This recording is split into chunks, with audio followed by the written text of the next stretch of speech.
So we're going to pick up a little bit on Le Corbusier's challenge. What is our role? What's the role of the creative person, not just the creative class?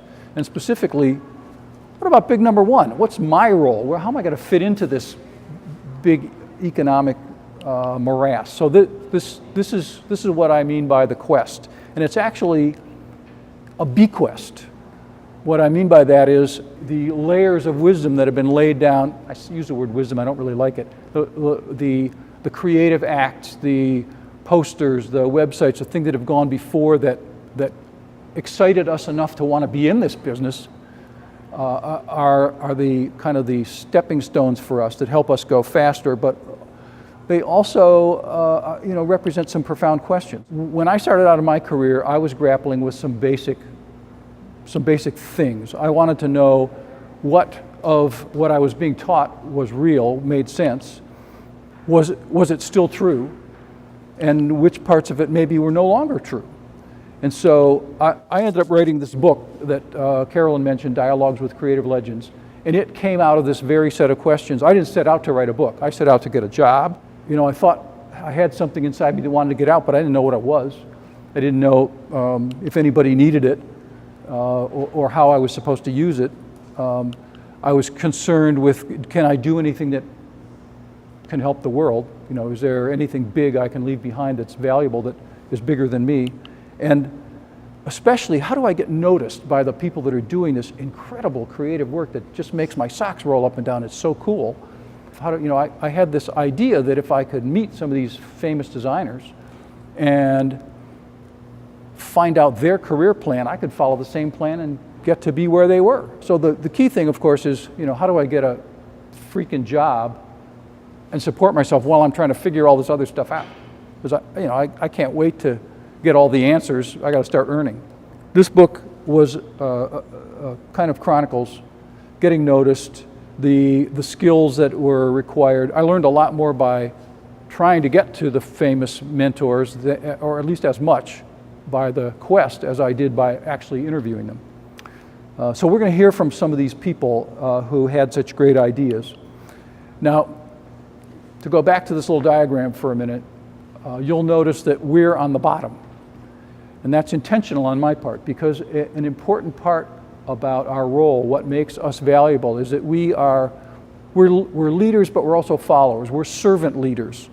And so I'm going to start with a quote. Now, this is not a graphic designer. And if there are Buddhists in the room or listening in, I apologize. But this is a quote from Buddhist teaching that I especially like. The ocean commands the homage of all the rivers and tributaries by placing itself below them. We need to remember that as great as our ideas seem to us, we're part of a team, and we're trying to accomplish something bigger than ourselves.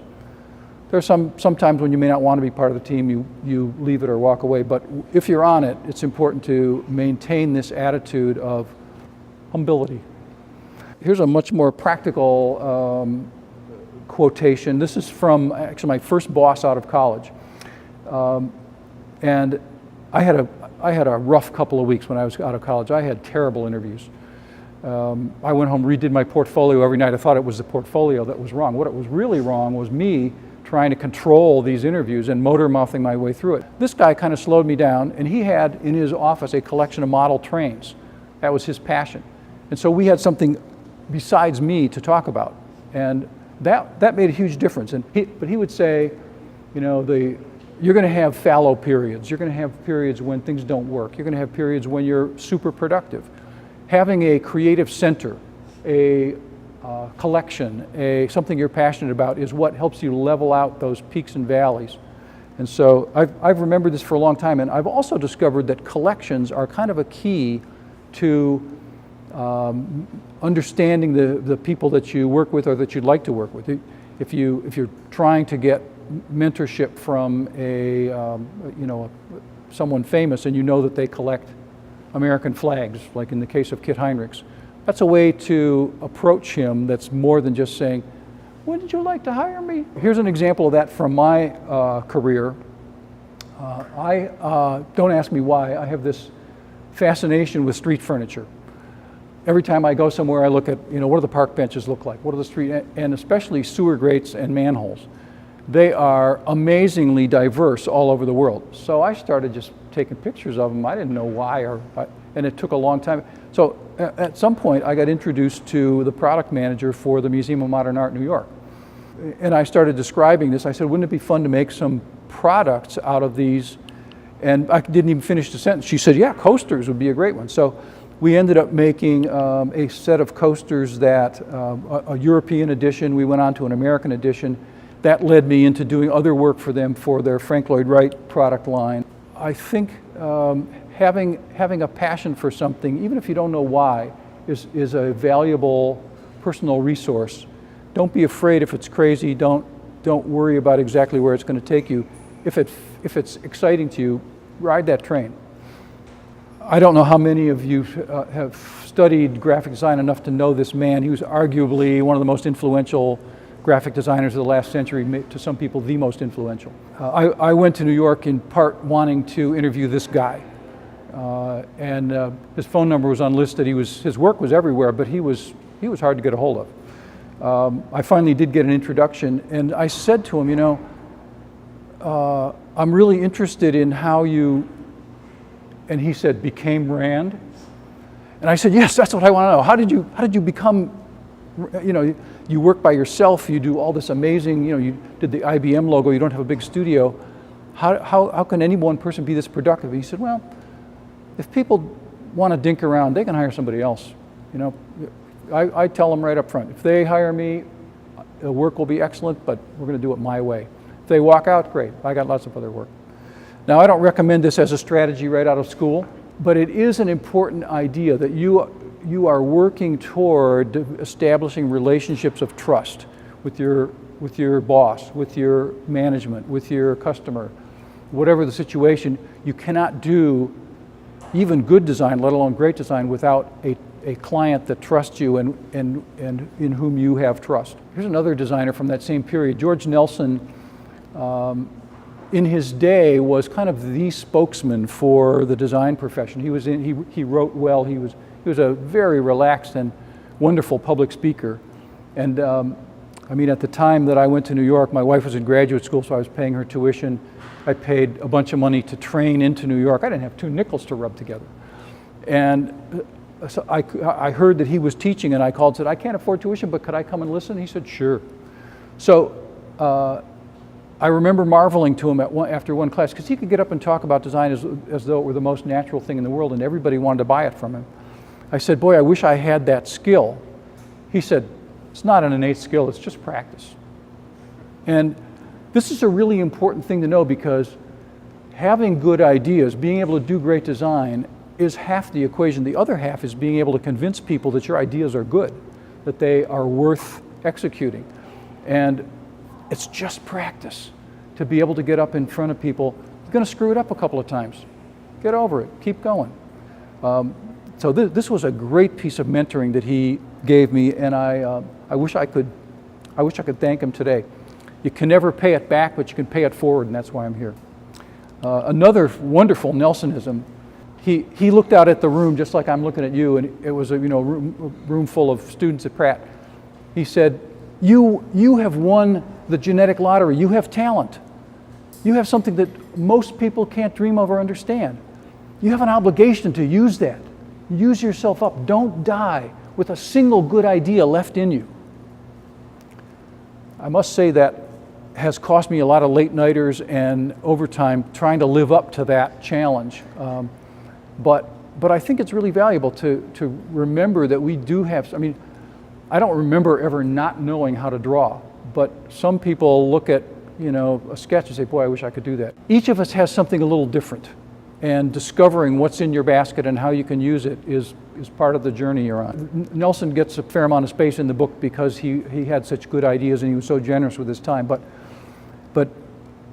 he said, don't worry about what, some writers talk about writer's block, that they can't get going. He said, don't worry about that. You don't think your way to creative work. You work your way to creative thinking.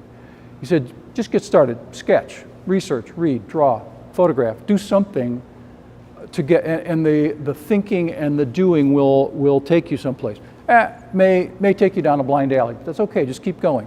And as you get better at it, that process gets faster.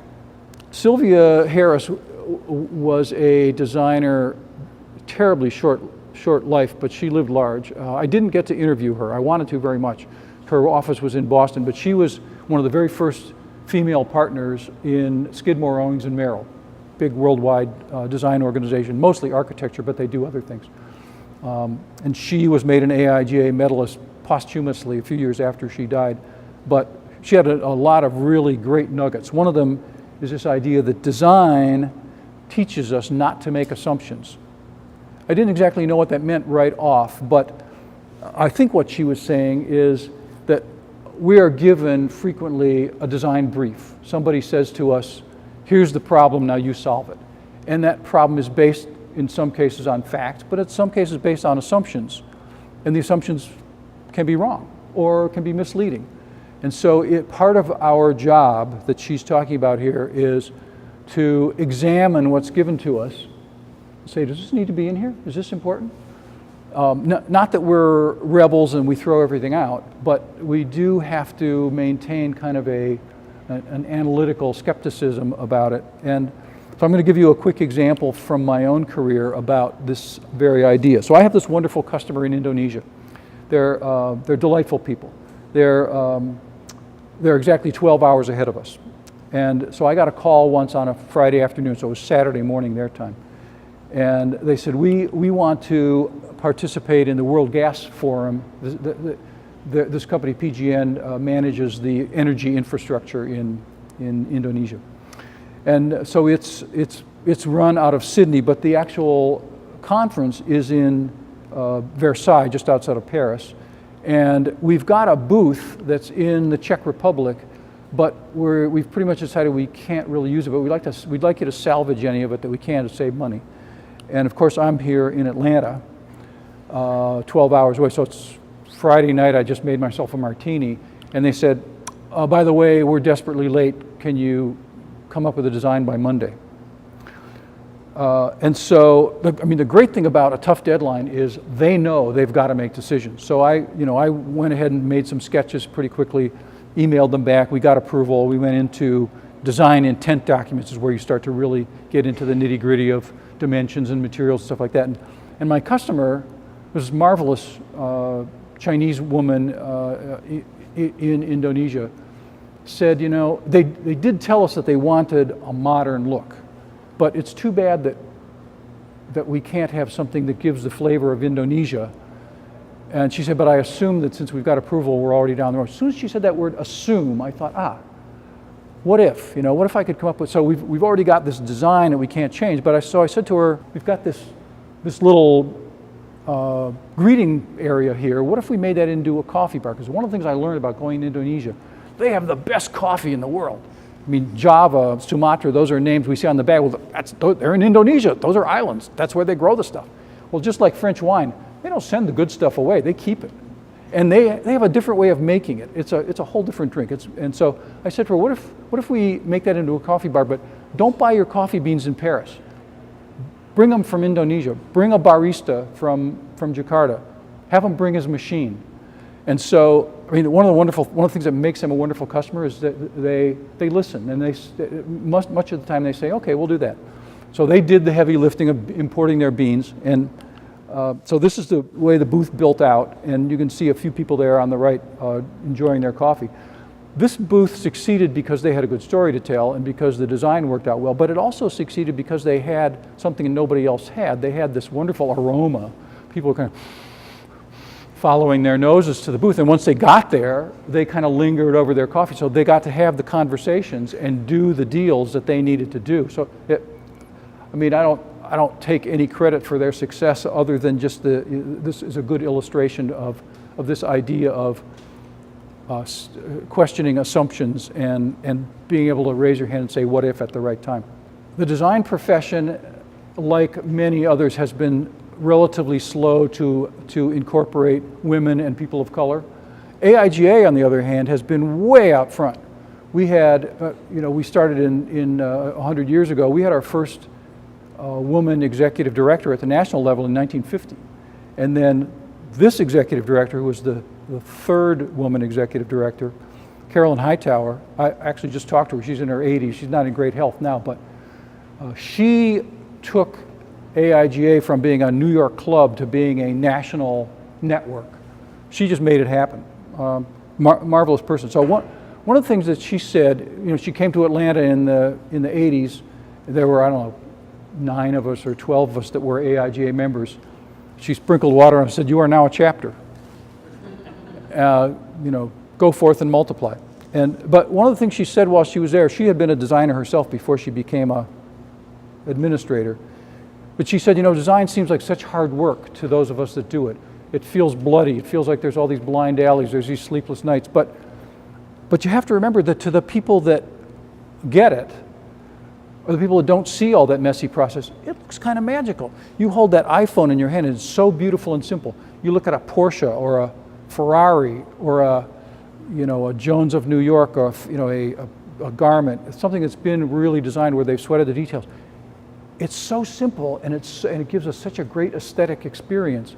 That's the way design looks to the people outside the profession. We have to remember that there's magic to be made, and not try to, you know, they just want to know what time it is. They don't want to know how to make a watch. You don't have to cover them up with all the mess. Just make sure they get the magic. Okay, so that gives us a little bit of the quest. I'm going to move on to the idea of getting paid for your work. I'm calling this the coin of the realm.